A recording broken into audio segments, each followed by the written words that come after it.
Eu acho que naquela época, formar uma equipe o mais preparada possível, formar uma equipe com maior variedade de opiniões, de uma maior diversidade de tipos, de personalidades diferentes, foi o que me guiou naquele momento para formar aquele time. Eu andei pela prefeitura inteira buscando pessoas que de alguma forma se interessassem por aquele tipo de serviço e que tivessem de fato o que contribuir para a atividade de preservação dos documentos, preservação da memória da cidade. Quais as principais medidas ou implementações na sua gestão nesse período?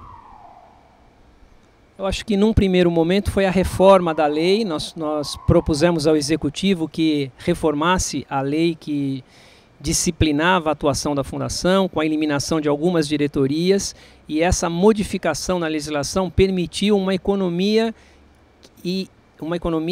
significativa, e foi justamente com esses recursos que nós pudemos desenvolver os trabalhos tanto no laboratório de restauro quanto no laboratório fotográfico, e mesmo a área de difusão cultural só foi possível se desenvolver na medida em que a Fundação economizou aqueles valores que anteriormente eram utilizados com pagamento de pessoal. Eu acho que a grande virada na instituição foi com a mudança da legislação. E nos dias de hoje, como que o senhor avaliaria a importância da Fundação Arquivo e Memória de Santos? Bom, eu acompanho as atividades da Fundação, acompanho a atuação de todas as diretorias, do Conselho e mesmo dos funcionários, onde eu tenho uma infinidade de amigos.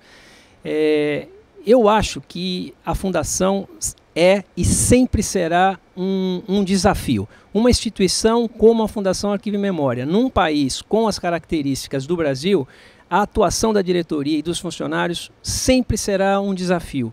Nós vivemos num país que não tem muito apreço pela memória, nós somos um país onde normalmente as pessoas querem tudo de forma atual, moderna, entre aspas, né? Então isso faz com que o trabalho da Fundação seja um trabalho daquele de formiguinha, de todo dia um esforço novo, no sentido de preservar documentos, de fazer a gestão adequada de documentos, coisa que não está na moda hoje no Brasil, nunca esteve, aliás, né?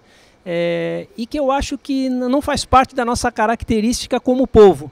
Então, o desafio de quem lida com preservação da memória é um desafio fantástico. É andar na contramão da história e é um esforço que, de um modo geral, não se dá o valor que esse esforço tem, não é? É um trabalho incansável. Eu reconheço e dou os parabéns a todas as pessoas que de alguma forma se interessam e dedicam seu tempo na preservação de documentos, na preservação de fotografias, na preservação da memória, que do meu ponto de vista é fundamental para o desenvolvimento de uma nação, para o desenvolvimento de um país, para o desenvolvimento de uma cultura. Ernesto, que mensagem você deixaria para a Fundação nesses 15 anos da sua criação?